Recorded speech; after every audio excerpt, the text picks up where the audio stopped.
Good morning, students.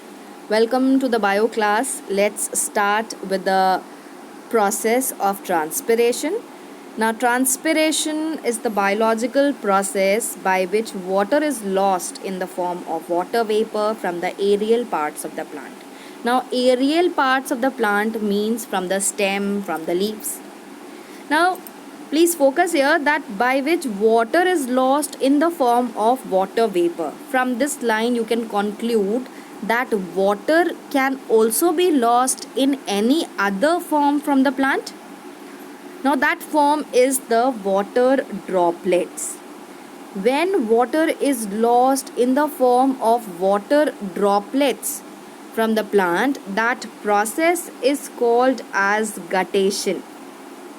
Now, children, remember the difference. In transpiration, it is in the form of water vapor. In guttation, it is in the form of water droplets. Another difference, transpiration occurs through stomata, which are present on the surface of leaf. Also with the help of lenticels, which are present on the stem. And also by cuticle. It is a waxy coating present on the surface of the leaves. But guttation occurs through another opening that is called as hydatodes. I think now you know about transpiration and you also came across the difference between the guttation and transpiration. Now children, I am going to explain you about the importance of transpiration. The first importance of transpiration is that it produces a suction pressure. What do you mean by this? Suction pressure से आप क्या समझते हैं? Suction pressure का मतलब होता है कि कोई चीज़ खींचना. जैसे मैंने कहा कि ये सॉइल का सरफेस है और यहाँ पर hair roots are present and at the top the plant is there. You can see the leaf here. Now, as you all know that these roots have root hairs and root hairs have the adaptation to absorb the water from the soil. Now children, you know that in the soil the mineral ions are in less concentration as compared to the roots, as compared to the plant. Therefore, via active transport means mineral movement of mineral ions from their lower concentration to their higher concentration with the involvement of energy. Via active transport, these mineral ions will move inside the root hair and to the root cortex cells. Now, as the mineral ions will move, the concentration of mineral ions in the cell will be higher. Therefore, the water around the cell will move inside automatically by the process of osmosis. So, water is moving. Same will be the case for the cells of the root cortex also. That osmosis will occur. Water will move from one cell to another and then to the next one like this. Now, from the leaf, transpiration is occurring. This water is getting lost in the form of water vapor. सो जैसे ही ये पानी water vapour के form में loose होगा, इसमें stem में एक vacuum create हो जाता है. उस वैक्यूम के क्रिएट होने की वजह से ये पानी और ऊपर खींचेगा इस वैक्यूम को फिल करने के लिए. तो जब ये वैक्यूम को फिल करने के लिए पानी खींचता है और यहाँ से ट्रांसपिरेशन होता रहता है तो एक प्रेशर क्रिएट होता है जिसे हम कहते हैं सक्शन प्रेशर, जो पानी को ऊपर की तरफ खींचता है.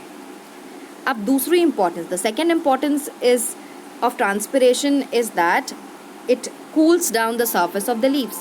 सनलाइट में जब प्लांट इतनी ब्राइट सनलाइट में थ्रू आउट द डे रहते हैं, उनकी लीव्स जलती नहीं. Why their leave do not get burn? Because of the process of transpiration.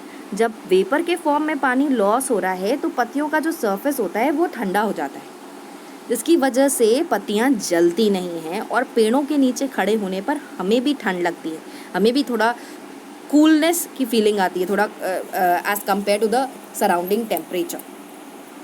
Okay class, now let us demonstrate transpiration.